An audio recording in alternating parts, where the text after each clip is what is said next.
Well, I play solos, but my solos would tend to be something closer to like, not like what,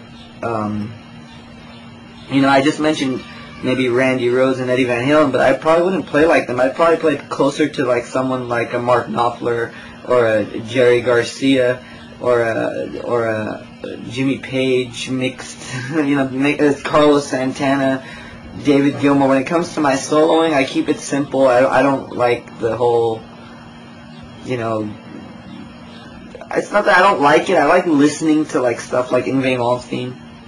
I love Buckethead. I think he's great. But it's just not the path that I mean, I used to have friends that played like that, and I never really, it's not the path that I take in my playing. I just never was interested in going and doing that.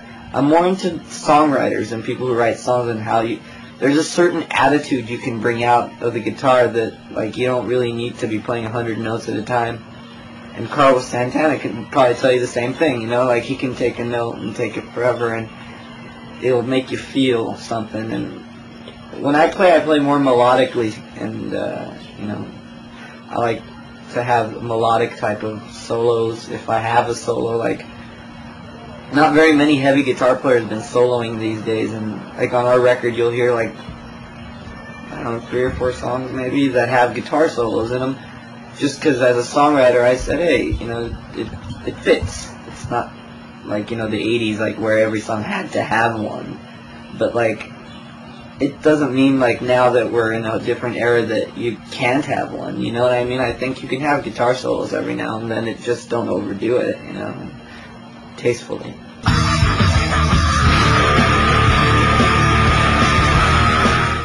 I love playing Icemans. I really love them. There's actually this is a baritone they just made for me. It's an Iceman 2, so they're going to start making these. They're quite different, as you can see. That used to be the old Iceman. Here's a little bit. So they haven't really made any of these in the market yet, so I'm pretty much the first dude that has it. So I'm cool. Does it sound any different than this? Yeah, because it's a baritone. Oh. This is just a regular standard type of guitar. This one is in between a guitar and a bass. So this pretty much has like a lot more of like a bassier type of sound. It get more chunky, like.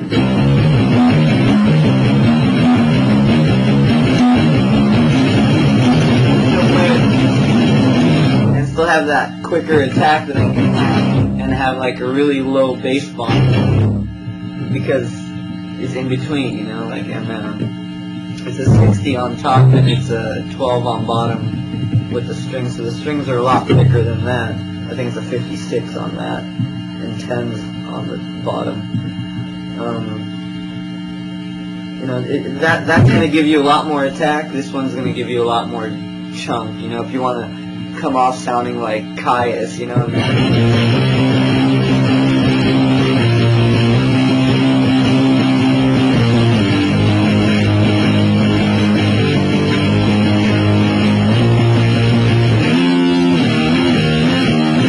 It's like, if you wanted to come out with that bulk, then I would use this guitar. If you wanted to come out with, you know, say, more attacky type of, you know, Daryl type of stuff, I don't know, I would use something more like that because the strings are thinner and it's just more attacky, and you can play quicker on that. So on the next record I just want to combine both. On stage I've been using this lately because it just gives me a bit of both, you know? Could you play something on this one so we can kind of hear? It's probably going to sound the same. Well. These are differences you can tell only on record. Come here.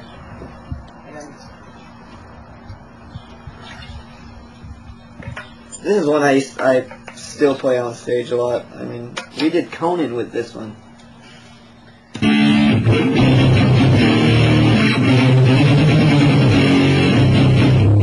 I can tell as a player it's just more attacky.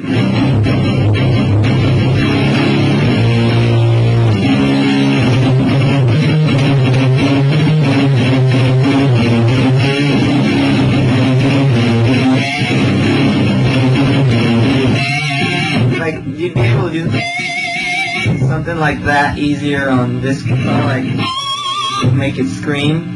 On that guitar, it would be a lot harder to make it scream. Like, that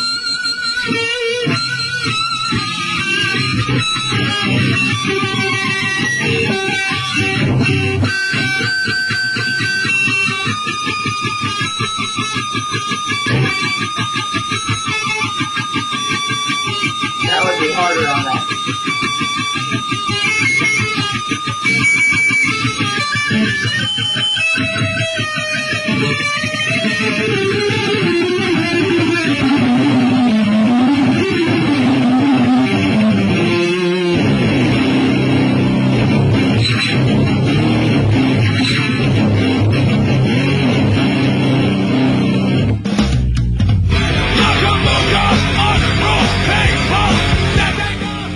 I don't want 7 strings, and that's just, you know, it's like, I like the bass, I like to play bass, I've written some songs on the bass, and that can give me a vibe of having like a bassy type of vibe, yet still being a guitar. I can hold the same guitar chords, you know, 7 strings, I've never played one before, but I don't see myself wanting to play one. I don't know. It's not my thing.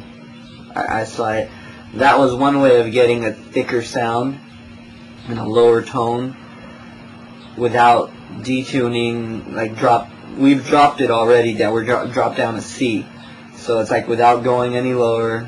That was one way of like getting the guitar to be sounding more bulkier and more bigger without changing my, you know, scales or anything, you know, just staying 6-string, and it's not exactly normal, it's a baritone, but it's just, I don't know, that's the only way that I thought that I can do that, you know, is get a bigger sound without changing my whole rig around or whatever, you know.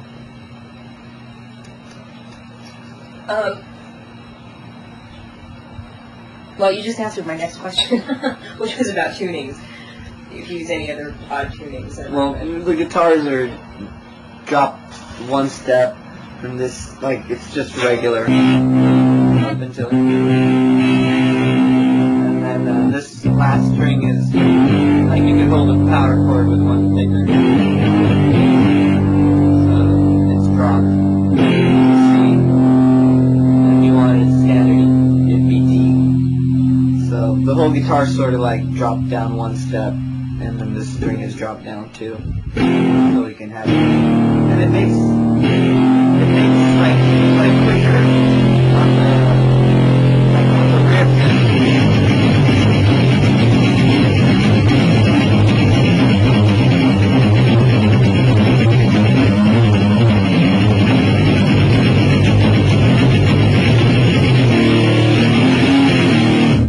You can do things that you can do with 1 finger, like up here with riffs or over here, because you're still playing the riff with 1 finger. You know what I mean? Like you can go.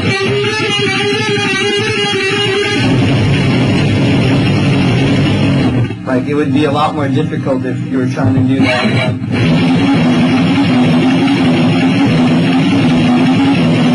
with your fingers. Like this way, you just. Like soloing.